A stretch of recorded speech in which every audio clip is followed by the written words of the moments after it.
Salam jumpa lagi dalam perspektif Isidorus Lili Jawa. Dana desa bukan dana dosa. Undang-Undang nomor 6 tahun 2014 tentang desa memang bukanlah solusi utama untuk mengatasi berbagai persoalan yang terjadi di desa. Tetapi undang-undang ini adalah pintu masuk yang sangat strategis untuk mengawal perubahan di desa. Di banyak tempat, dana desa adalah berkat yang memicu kemajuan dan kesejahteraan.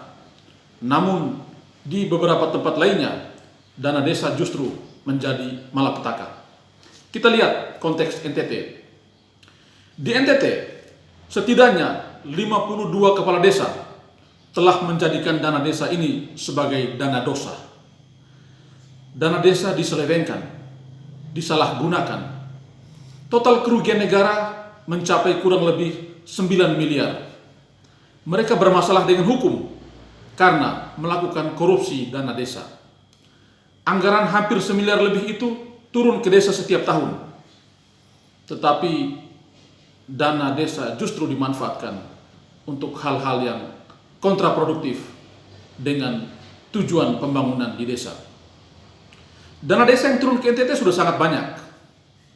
Coba kita tengok di desa kita masing-masing. Apakah sudah ada perubahan nyata? Atau masih seperti yang dulu, biasa-biasa saja? Jangan-jangan kehadiran dana desa memang menimbulkan perubahan. Tetapi yang berubah itu adalah kepala desa dan para aparatus di desa. Ya, tiba-tiba mereka punya mobil, tiba-tiba ada truk, tiba-tiba membangun rumah baru, tiba-tiba memiliki simpanan yang banyak.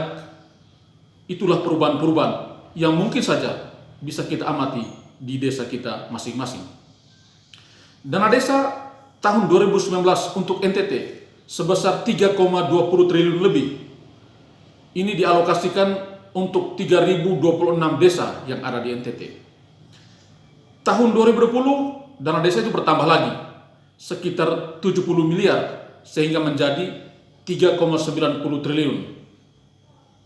Bahkan sejak tahun anggaran 2015 sampai 2020, dana desa sudah dialokasikan untuk desa-desa di NTT. Pertanyaannya, apakah memang desa-desa kita sekarang sudah menjadi lebih baik? Atau malah semakin mundur dan dana desa itu memicu persoalan? Saya mencatat pengelolaan dana desa memang kadang dilakukan dengan setengah hati. Ada beberapa faktor. Yang pertama, masih ada desa yang memberikan pengelolaan dana desa itu ke pihak ketiga. Kondisi seperti itu memang menyimpang dari metode pemanfaatan anggaran, yakni menggunakan pendekatan partisipasi masyarakat. Contoh, bahan baku bangunan yang mestinya ada di desa itu tetapi didatangkan dari luar. Yang kedua, pengelolaan dana desa masih menggunakan pendekatan top down. Banyak masyarakat yang tidak tahu apa yang sudah dilakukan dengan dana desa itu, karena domain untuk melakukan perencanaan dan eksekusi dana desa itu hanya menjadi kewenangan kepala desa dan aparatus di desa.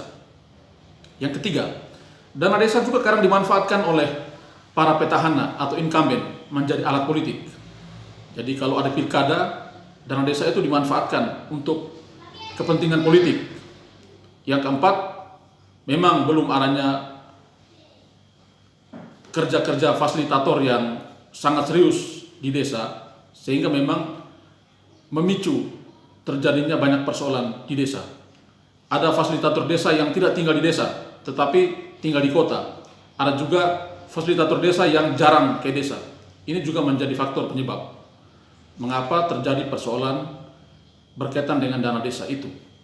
Nah, banyak orang berpikir bahwa lapas, lembaga pemasyarakatan itu sudah penuh, sudah sesak. Jadi tidak apa-apa kalau menyalahgunakan dana desa, tidak soal. Tetapi jangan keliru, lapas selalu setia menanti orang-orang yang menyalahgunakan dana desa. dana desa itu uang rakyat yang mesti dimanfaatkan untuk kepentingan rakyat di desa. Dana desa bukan dana untuk kepala desa. Dan kepala desa jangan menjadikan dirinya sebagai kepala dosa. Itu tidak benar. Dana desa adalah berkat yang harus dimanfaatkan dengan sebaik-baiknya untuk mempercepat proses pembangunan dan kemajuan di desa. Jadi, kawal dana desa, amati perilaku aparat di desa kita masing-masing, dan kalau ada penyalahgunaan, segera laporkan ke pihak terkait agar dana desa kita itu adalah dana berkat, bukan dana dosa yang melahirkan petaka demi petaka. Salve.